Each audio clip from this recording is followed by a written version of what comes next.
शादी के बाद मेरी दोस्त आयशा की जिंदगी बहुत खुशगवार थी। इसका शौहर अहमद एक अच्छा और जिम्मेदार आदमी था। मैं उनकी करीबी दोस्त थी, इसलिए अक्सर उनके घर आ जाती थी। एक दिन आयशा को अपनी माँ की तबीयत खराब होने की वजह से अचानक गांव जाना पड़ा और वो 2-3 दिन के लिए चली गई। अहमद घर पर अकेला था। मैंने सोचा कि अहमद के लिए खाना बनाकर दे आऊं, क्योंकि वो अकेले हैं और काम से थके हुए होंगे। जब मैं उनके घर पहुंची तो अहमद ने मुझे अंदर आने को कहा और शुक्रिया अदा किया।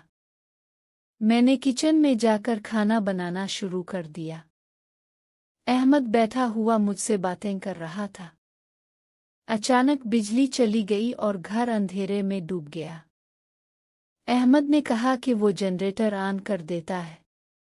जब वो जनरेटर ऑन करने गया तो मैंने सोचा कि किचन साफ कर लो। जब अहमद वापस आया तो वो मुझे झक कर देखकर हैरान रह गया।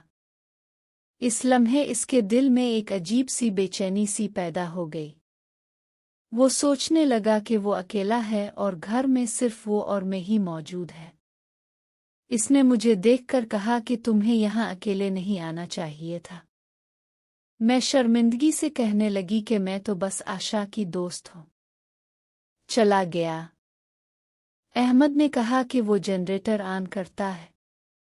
जब वो जनरेटर ऑन करने गया तो मैंने सोचा कि किचन साफ कर लो।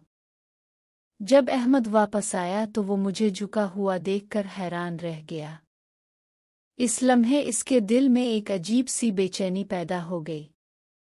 वो सोचने लगा कि वो अकेला है और घर में सिर्फ वो और मैं ही है। इसने मुझे देखकर कहा कि तुम्हें यहाँ अकेले नहीं आना चाहिए था। मैं शर्माते हुए कहने लगी कि मैं तो बस आशा की दोस्त हूँ और तुम्हें खाना देकर चली जाऊंगी। मगर अहमद की आंखों में एक मुख्तलिफ किस्म की निगाह थी। इसने आहिस्ता से कहा कि तुम बहुत अकेली लग रही हूँ। इस लम्हे मुझे बहुत शर्म और खौफ महसूस हुआ। मैंने फौरन कहा कि अहमद भाई, मैं तुम्हारी बीवी की दोस्त हूँ।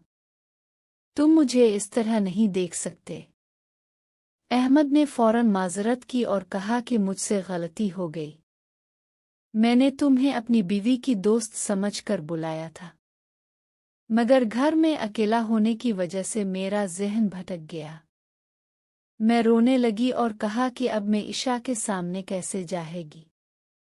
अहमद ने मुझे यकीन दिलाया कि ये सिर्फ एक लम्हाती गलती थी। मैं तुम्हें बहन की तरह देखता हूँ।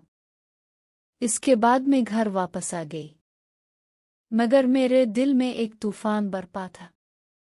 मैं सोच रही थी कि मेरी दोस्त के शौहर ने मुझे अकेला देखकर ऐसा क्यों देखा। अगले दिन जब आयशा वापस आई तो मैंने इसे सब कुछ बता दिया। आयशा पहले तो हैरान रह गई, मगर फिर इसने अहमद से बात की। अहमद ने शर्मिंदगी के साथ मुआफ़ी मांगी और कहा कि मुझसे गलती हो गई, अकेला होने की वजह से मेरा ध्यान भटक गया था। आयशा ने हम दोनों को बिठाकर कहा कि रिश्तों में गलत फहमियाँ हो जाती हैं, सबसे अहम बात यह है कि हम एक दूसरे पर एतमाद करें और मुआफ़ कर दें। अहमद ने मुझसे भी मुआफ़ी मांगी और कहा कि तुम मेरी बीवी की दोस्त हो, मैं तुम्हें हमेशा इज्जत दूंगा। मैंने भी अहमद को भाई की तरह देखना शुरू कर दिया। आयशा ने भी मुझे यकीन दिलाया कि तुम हमारे घर आती रहो, कोई बात नहीं। वक्त के साथ सब कुछ मामूल पर आ गया। अहमद ने मुझे बहन की तरह प्यार देना शुरू कर दिया। मेरी मदद करता, मेरी परेशानियों को सुनता और मुझे घर वालों की तरह समझता। आयशा और मेरी दोस्ती पहले से भी ज्यादा मजबूत हो गई। हम तीनों मिलकर खानदानी तकरीबात मनाते, एक दूसरे का ख्याल रखते और खुश रहते थे। इस वाक़ये ने मुझे ये सिखाया कि घर में अकेले होने की सूरत में एहतियात करनी चाहिए। अहमद ने सीखा कि किसी भी लम्हे में अपने ज़हन को काबू में रखना चाहिए और दूसरों की इज़्ज़त का ख्याल रखना चाहिए। आयशा ने सीखा कि एतमाद और मुआफ़ी से कोई भी रिश्ता नहीं टूटता। आज हम तीनों एक अच्छा खानदान बन चुके हैं। जब भी हम सब इकट्ठे होते हैं तो इस पुरानी बात को याद करके हंसते हैं और कहते हैं कि इस गलतफहमी ने हमें एक दूसरे का एहतराम सिखा दिया। मैं आज भी उनके घर जाती हूँ, मगर हमेशा एहतियात के साथ। अहमद मुझे बहन कहकर बुलाता है और आयशा मुझे गिले लगाकर कहती है कि तुम हमारी दोस्त नहीं बल्कि खानदान का हिस्सा हो। इस कहानी ने हमें ये सबक दिया कि जिंदगी में छोटी छोटी गलतफहमियां हो सकती है, लेकिन अगर दिल साफ हो, मुआफ़ी मांगी जाए और एक दूसरे की इज्जत की जाए तो रिश्ते मज़ीद मजबूत हो जाते हैं। खानदानी रिश्तों में ख्याल रखना और जिम्मेदारी के साथ हुदूद का ख्याल रखना बहुत ज़रूरी है। आज हम सब खुश हैं और ये वाक़या हमारे लिए एक सबक बन चुका है कि दोस्त की शौहर को भी भाई की तरह देखना चाहिए और घर में अकेले होने की सूरत में एहतियात बरतना चाहिए ताकि कोई शर्मिंदगी ना हो। तो